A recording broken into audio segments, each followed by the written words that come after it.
ये भय जो मानो भूत प्रेत पिशाच जो भी योनि से कहें, तो आज जहाँ आप बैठे हैं ये श्री त्रिपुर भैरव शक्ति पीठम है, यहाँ भैरव बराबर है। की स्थापना है। मैंने ऐसे सुना है और एक स्थान पे मुझे रहने का अवसर भी मिला, अहमदाबाद में गया हुआ था, तो वहाँ पर जैन दर्शन के अंतर्गत भैरव जी हैं। तो भैरव उपासना जैन धर्म में भी आती है?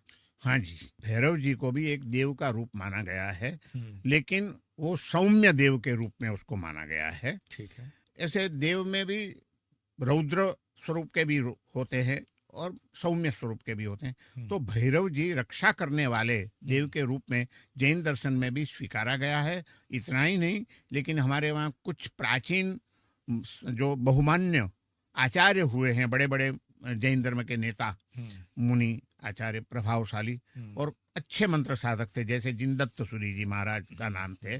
तो उनकी सेवा में हमेशा दो दो भैरव रहते थे। ओ, वो भैरवों के द्वारा ही समाज कल्याण की प्रवृत्तियां कर सकते थे, हम्म, ऐसा उल्लेख भी मिलता है।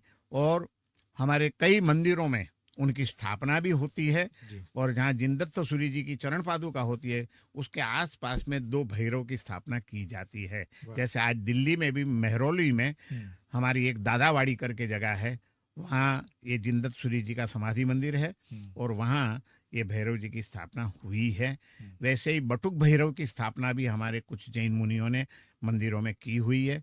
तो भैरव जी को भी एक अच्छे सहायक देव के रूप में जैन दर्शन ने स्वीकार किया है। वाह, और मैं तो ये भी समझता हूँ, जो आप, मेरे ख्याल से यहाँ भी आपने अभी अभी प्रतिष्ठा की है जो त्रिपुर भैरव हम्म, की, और यूसी की ये शक्तिपीठ आपने बनाई है। जी, तो त्रिपुर भैरव, मैंने नाम ऐसे त्रिपुर भैरव के रूप में इतना नहीं जाना था, हम्म, लेकिन श्री विद्या में त्रिपुर भैरवी, जी, त्रिपुर भैरवी है, त्रिपुर भैरवी है ही। बिल्कुल। और उसमें फिर मैं थोड़ा बहुत अध्ययन करता था, तो मुझे पता चला कि ब्रह्मा विष्णु महेश का रूप भी त्रिपुर भैरव है। बिल्कुल। या तो श्री विद्या में जो त्रिकोण, मुख्य बिंदु के पहले जो मुख्य त्रिकोण आता है, वो भी त्रिपुर भैरव ही है। हाँ, तो ऐसे त्रिपुर भैरव का बहुत ही महत्व अनेक रूप से है।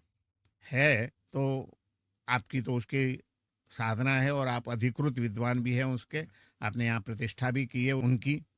तो मैं समझता हूँ कि आपके द्वारा मुझे भी कुछ लाभ ही होगा। नहीं महाराज जी, आज तो लाभ हम ही लेंगे। नमस्कार। नमो नारायण।